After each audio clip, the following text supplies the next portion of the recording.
Hey guys, I'm Josh Moody. Welcome to Strangle School. I got my buddy Mike here. Today we're going to be talking about one of my favorite series from the mount.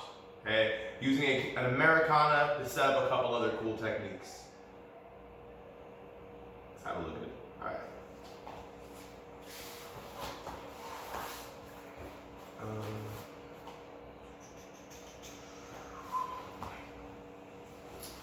So when I get to the mount, I want to make sure that my knees are pinching on his ribs, and I want to touch my feet behind his back, behind his butt at minimum.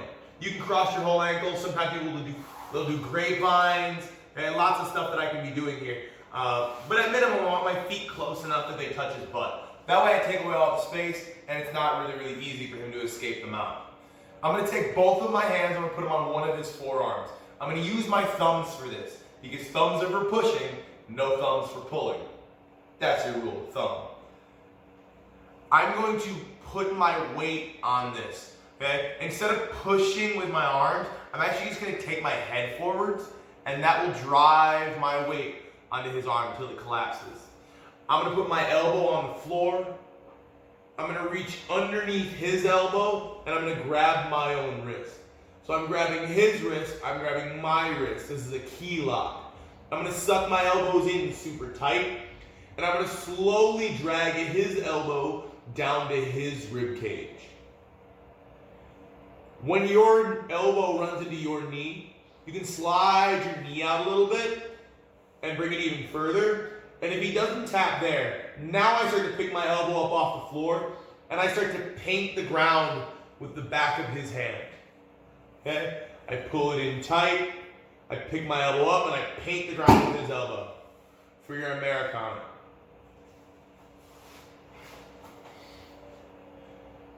People are going to counter the Americana. Luckily, it's incredibly predictable. So I get my 2-on-1, I bring my head forwards so that my weight is pressing on his arm, I drive my elbow to the floor, I lock up that Americana, and because he doesn't want to get submitted by the Americana, he gets on his side. But if you see what that did is it brought his elbow across my center line. So I'm going to put my weight down on top of it so that he can't have that arm back. I'm going to reach behind his head and I'm going to grab his wrist. If you can't grab his wrist with your far hand, grab it with the near hand and bring it over. Okay? I am going to connect my wrist and his wrist to his neck for what's called a gift wrap. If my wrist or his wrist is off of his neck, his elbow will go over his head and I will lose that control. Okay? So his wrist and my wrist are connected to his neck. If he stays on his side, I'm going to pin his hand to the floor. I'm going to slide my knee up behind his head. I'll step over his arm, and I'm going to pick his head up and connect my ankle to his neck. Okay, let's rotate 90 degrees. Perfect. Okay, I am going to unravel that gift. I'm going to connect my elbow to his elbow, and I'm going to drop his wrist, grabbing my own hip. I'm going to grab his thigh, and I'm going to bring my ear to his thigh. That's going to take the weight off of my left leg. If I try to pick my left leg up here, it's hard to get it around his leg because it's hard for me to balance. When I grab his thigh and I bring my head to his thigh, I can take the weight off my leg really nice and easy. I'm going to stay right here. Slide my elbow down to his wrist.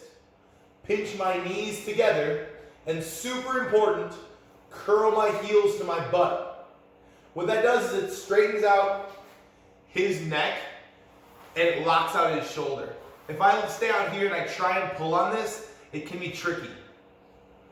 But when I take his head offline with that foot, and now I pinch, I can pull his arm into my chest and drive my hip forward for my armbar.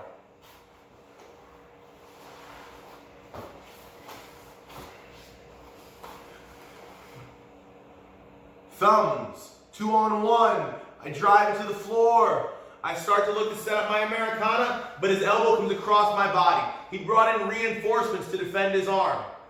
I grab the top wrist and I pull it to his neck. Okay? Pinning this hand can help you quite a bit here. You don't necessarily need it, but this hand's gonna fight you if you don't pin it to the floor. You see my arm is straight and I'm leaning forward into it just a little bit. That way it's not a push, it's my body weight. I slide my knee up behind his head. I'm gonna lean towards that leg and step over his arm. My ankle connects to his neck. I loop that arm around and I unravel that gift and I connect my elbow as close to his elbow as I can. I grab my own hip. My hand goes back here like I'm putting it in my far pocket. I'm gonna grab his thigh, and I actually am posting on the ground here so that I don't fall. Okay, so I'll grab it for a second, and then when my head gets over here, I just post on the ground, keeping myself in this position. I bring that other leg across, my feet come together, and I curl my feet to my butt to take his head off the line. The reason I don't fall off of him is I'm giving him his first step of defense. He's gonna either want to throw me forward on my head, where now I have to attack from a belly down armbar. Okay, cool, I can do that. Or he's gonna throw me this way, where now I have to finish from a traditional spider web, or whatever you guys want to call it, your more traditional versions of the armbar. But both times, he has to throw me one way or the other to initiate his escape. If I stay right here, I'm not giving him his first line of defense. So my knees come together, I curl my heels to my butt to take his head off the line. My hand slides from my pocket up to my chest. I'm trapping his wrist in the crook of my elbow, knees, I back extend and hips in for my armbar. Thanks for dropping by Strangling School. I hope you like my version of the mounted armbar, the Americana in there to set it up. Stay tuned for more great content. Please remember to like, share, and subscribe. This time and every time, thank you for being here.